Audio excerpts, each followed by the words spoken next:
This program is brought to you by WorldCall Wireless Broadband. Future in your hand. WorldCall, an Omantel company.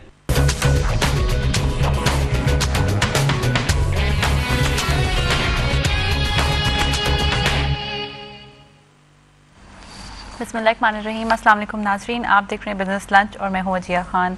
नाज़रीन, आज अपने programme में हम लोग women entrepreneurs को फोकस करेंगे और उनके बारे में बातचीत करेंगे यहाँ पर कि प्रोवाइडेड जो भी सिचुएशंस मौजूद हैं, जो भी हर्डल्स मौजूद हैं, हम देखते हैं हमारे यहाँ प्रिवेलिंग एक सोसाइटी के नॉर्म्स हैं जो हर्डल्स बनते हैं। हमेशा जब भी औरतों की हम बात करते हैं, औरतों की जब भी औरतें इस चीज़ में बात की जाती है कि वो वर्किंग वुमेन बन जाएँ या फिर वो इकॉनमी को सपोर्ट करने के लिए निकलें, अपने घर को सपोर्ट करने निकले, तो उसको बहुत सारे हर्डल्स जो हैं वो फेस करने पड़ते हैं। राइट फ्रॉम उसके घर से लेकर उसको हर स्टेप पे जो है कोई ना कोई इशूज़ जो है वो फेस करने पड़ते हैं। बट स्टिल उसके बाद भी हम देखते हैं कि हमारे यहाँ रिसेंट अगर डेकेड की बात की जाए तो औरतों में काफ़ी ज़्यादा स्ट्रेंथ जो है वो देखने में आई है, काफ़ी ज़्यादा सेल्फ कॉन्फिडेंस जो है वो बिल्ड होता हुआ नजर आया। हम देख रहे हैं डिफरेंट फील्ड्स के अंदर, हर फील्ड के अंदर, सॉफ्टवेयर इंजीनियरिंग से लेके गवर्नमेंट से लेके एजुकेशन से लेके हर जगह पर जो है हम देख रहे हैं औरतें जो है वो रिप्रेजेंट कर रही हैं और अच्छा काम जो है उनकी तरफ से कॉन्ट्रीब्यूट होता हुआ नजर आ रहा है। इसी चीज़ को फोकस करेंगे अपने प्रोग्राम में। सबसे पहले अपने गेस्ट को इंट्रोड्यूस कराती चलूँ। सफिया बानो मेरे साथ मौजूद हैं, ये वाइस चेयरपर्सन है all Pakistan gem stones and minerals association की। अस्सलाम वालेकुम। वालेकुम सलाम। सफिया, सबसे पहले तो मैं आपसे जानना चाहूँगी कि आप क्या विजन रखती हैं कि औरतों जब हमारे यहाँ अपनी सोसाइटी की स्पेसिफिक बात करते हैं, साउथ एशिया की बात करते हैं, तो बहुत ज़्यादा इनिशियली तो हमने देखा था कि प्रॉब्लम्स फेस करनी पड़ती थी, लेकिन अब आप कितना देखती हैं चेंज हो गया, कितनी डेवलपमेंट आई है इस नॉर्म और इस माइंडसेट के अंदर? देखिए वजह बात यह है कि जहाँ तक ख़वातीन का ताल्लुक़ है साउथ एशिया के हवाले से, तो यहाँ पर सबसे बड़ा पहले तो बहुत ज़्यादा प्रॉब्लम्स होते थे और अब तो काफ़ी लोगों में अवेयरनेस आई है और लोगों ने इस बात को अप्रिशिएट करना शुरू किया है कि नहीं, ख़वातीन को सामने आना चाहिए, चाहे वो बिज़नेस में आए, चाहे वो डिफरेंट फील्ड्स में अपने आप को मनवाएं और माशाल्लाह से मनवा भी रही हैं। मगर उसके बावजूद बहुत सारे ऐसे प्रॉब्लम्स हैं जो अभी भी ख़वातीन को फेस करने पड़ रहे हैं और स्पेशली मैं बात करूंगी उन घरानों से जो कि इंटीरियर से जिनका ताल्लुक़ है और शहरों में भी जो कुछ मिडिल क्लास लोग हैं उनके वहाँ भी अभी तक ये प्रॉब्लम्स क्रिएट हैं कि कुछ बच्चियाँ या ख़वातीन अगर अपने लिए कुछ करना चाहती हैं या अपने ख़ानदान को सपोर्ट करना चाहती हैं तो सबसे पहले जो उनको मसला दरपेश होता है वो उनके अपने घर वाले होते हैं।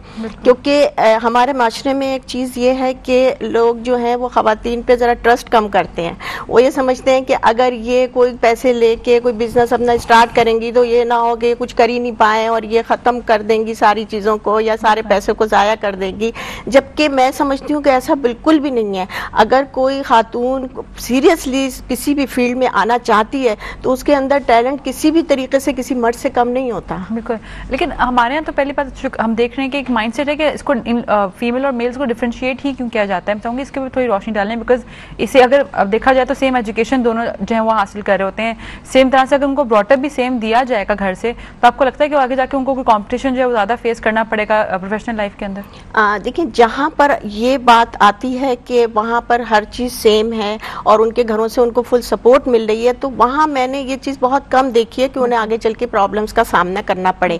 क्योंकि देखिए बेसिकली कोई भी इंसान हो उसको उसके घर से अगर अच्छा कॉन्फिडेंस मिलता है तो वो फिर आगे दुनिया में जाके बहुत कामयाब होता है। लेकिन अगर उसको घर से ही उसको कॉन्फिडेंस नहीं मिलेगा, जब वो छोटी होगी लड़की और उसको हर चीज़ में जो है वो उसके साथ पार्शलिटी की जाएगी कि नहीं ये भाई है इसके साथ तुमने इस तरह नहीं करना, उसको ज़्यादा प्रेफर किया जाएगा और लड़की को नहीं प्रेफर किया जाएगा, तो उसके अंदर जो टैलेंट्स हैं वो खुद ब खुद दब जाते हैं और वो खुद अपने आप को ये समझने लगती है कि शायद मैं तो कुछ कर ही नहीं सकती। देखिए ह्यूमन साइकोलॉजी है, मैंने साइकोलॉजी भी पढ़ी है, मैं उस सवाल से आपसे बात कर रही हूँ कि अगर आप किसी को बकअप करेंगे तो उसके अंदर की सलाहियतें बहुत तेजी से बाहर आती हैं और अगर आप एक इंसान को हर वक्त ये कहते रहेंगे तुम तो ये कर ही नहीं सकते, तुम तो ये कर ही नहीं सकते, तो वो करना भी चाहता होगा या कर भी सकता होगा ना, तो वो शल में चला जाता है। सही।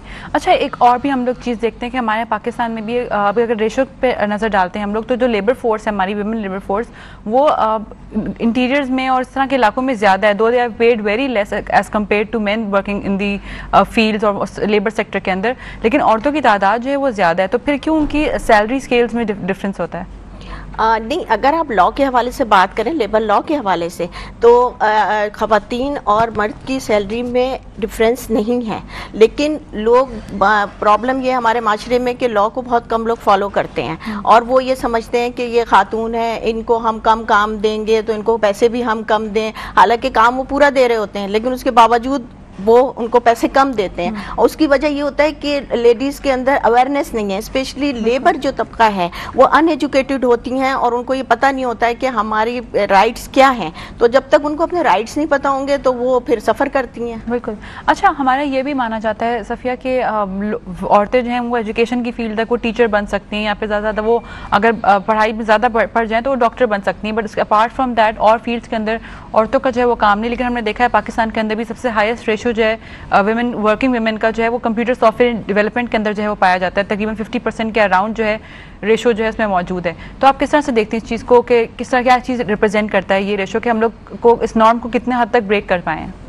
नहीं, हमने काफ़ी हद तक अचीव किया है और उसकी वजह मीडिया भी है। उसकी वजह ये है कि जब लोग बाहर निकल रहे हैं, बहुत लोग आजकल मुल्क से बाहर जा रहे हैं और जब वो वहाँ जाकर देखते हैं कि वहाँ की ख़वातीन किस तरह से काम कर रही हैं। देखिए, इंसान तो सब एक ही जैसे हैं ना, चाहे वो कहीं बाहर का हो या पाकिस्तान का हो, अल्लाह ताला ने सबको बनाया है। तो ख़वातीन यहाँ की किसी से कम नहीं है, बल्कि मैं ये समझती हूँ कि हमारे यहाँ की ख़वातीन में बहुत ज़्यादा टैलेंट है और यही वजह है कि जब लोगों में ये अवेयरनेस आ रही है कि नहीं, लड़कियाँ काम कर सकती हैं, ख़वातीन हर उस फील्ड में आ सकती हैं। अब आप ये देखें, पहले इंजीनियर कितनी कम ख़वातीन बनती थीं।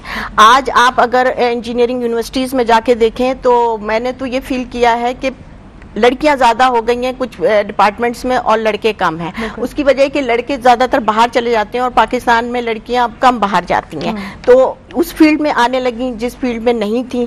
और ऐसी फील्ड्स हैं जिसमें जैसे MBA, BBA, ये सब बिजनेस से रिलेटेड फील्ड्स हैं, लेकिन इसमें लड़कियां बहुत कामयाब हो रही हैं, माशाल्लाह से अपना बिजनेस भी कर रही हैं, मल्टीनेशनल कंपनीज में जॉब्स कर रही हैं और बेहतर तरीके से काम कर रही हैं।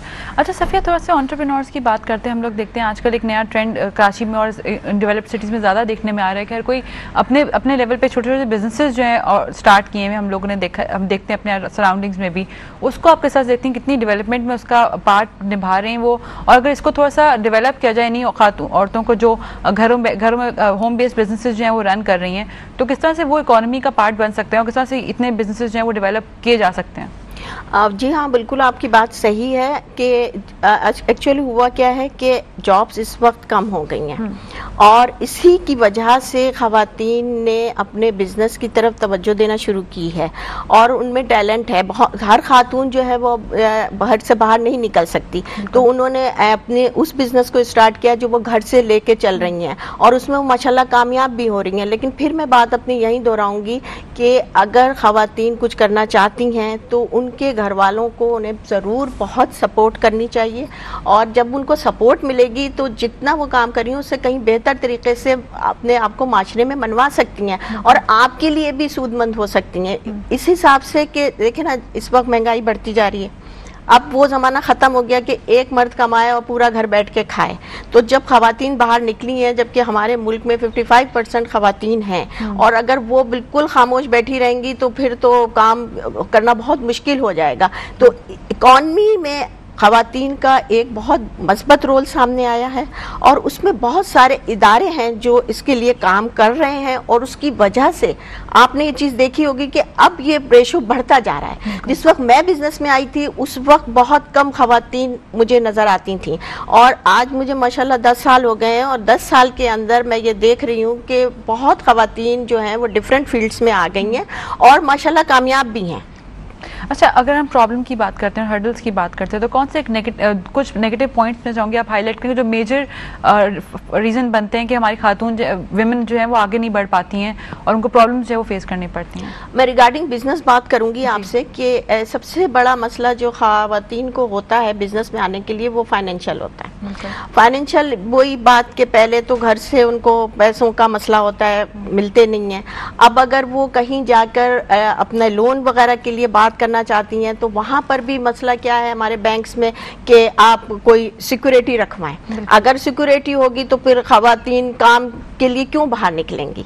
तो इसके लिए हमने काफ़ी काम भी किया है, काफ़ी इसके लिए कोशिशें की हैं कि कम अज़ कम वुमेन एंटरप्रेन्योर्स को जो है वो किसी सिक्योरिटी के बगैर कर्जे दिए जाएं और उसमें थोड़ी बहुत कामयाबी हुई है, बहुत कम रेशियो पे दिए जा रहे हैं, लेकिन कम से कम स्टार्ट हो गया है। वुमेन तो और क्या ऑप्शन मौजूद हैं अगर सिक्योरिटी नहीं प्रोवाइड कर सकती खातून या कोई भी जो लोन लेने के लिए जाते हैं और सिक्योरिटी नहीं प्रोवाइड कर सकते, तो क्या अपॉर्चुनिटीज मौजूद हैं? उनको बिजनेस में शेयर जो है वो प्रॉफिट टेकिंग होती है, किस तरह का से अपॉर्चुनिटीज क्या क्या मौजूद है? नहीं, उसमें उन्होंने अभी तक कोई ऐसी अपॉर्चुनिटी दी नहीं है और यही हमारा कहना है कि अपॉर्चुनिटीज दी जाएं। अब जैसे एक सपोज बिजनेस सपोर्ट फंड है, बिजनेस सपोर्ट फंड एक स्टार्ट हुआ है जो मैं समझती हूँ एक अच्छी कोशिश है और उसमें चले something is better than nothing वाली बात है। बहुत ज्यादा तो वो लोग नहीं दे पाते, लेकिन फिर भी अगर हम कोई प्लान बना के उनको देते हैं तो उसका 1/3 कम से कम हमको दे देते हैं विदाउट किसी सिक्योरिटी के, विदाउट उसको वापस लेने के।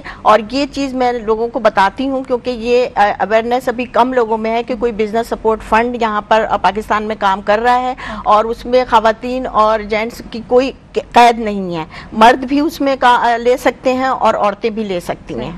अच्छा, तो टर्नओवर किस तरह का रहा है? जिन लोगों ने इस फंड से जो फ़ायदा उठाया है तो उसका टर्नओवर कैसा रहा है? उनके बिजनेस की डेवलपमेंट किस तरह देख रही हैं आप? वो कितना काम जिसमें किया और उसके बाद उनके रीपेमेंट्स के सिस्टम जो है वो कितना नॉर्मल है? नहीं, उनका रीपेमेंट नहीं है और लेकिन उनका जो बिजनेस है उसमें उनको कामयाबी हुई है। जाहिर है जब उनको कुछ भी सपोर्ट मिली और उनके पास कोई फाइनेंस आया तो उन्होंने उसको अपने बिजनेस में लगाया। मैंने बिजनेस सपोर्ट फंड से एक ज़माने में लिया था और उसके बाद उससे मुझे काफ़ी फ़ायदा हुआ और बिजनेस मेरा आगे बढ़ा माशाल्लाह से। तो इस तरह से अगर हर कोई तो इसी तरह के चंद इदारे और काम करें या बैंक्स इसके लिए सामने आए तो मैं समझती हूँ कि पाकिस्तान की इकॉनमी में एक अच्छा रोल अदा करेंगे लोग और एक अच्छे तरीके से काम करेंगे। बिल्कुल, एक डेवलपिंग कंट्री यहाँ पर बहुत एवेन्यूज और अपॉर्चुनिटीज़ मौजूद है यहाँ पर एक डेवलपिंग कंट्री के अंदर कि अगर इस तरह के फंड्स प्रोवाइड किए जाएंगे तो डेफिनेटली काफ़ी ज़्यादा फ़ायदा होगा इंडिविजुअल्स को भी और इकॉनमी को भी। सब यहाँ पे छोटी सी ब्रेक का वक्त है, ब्रेक के बाद ब्रेक पे चलेंगे, उसके बाद दोबारा डिस्कशन को यहीं से कंटिन्यू करेंगे। नाज़रीन, स्टे विद अस।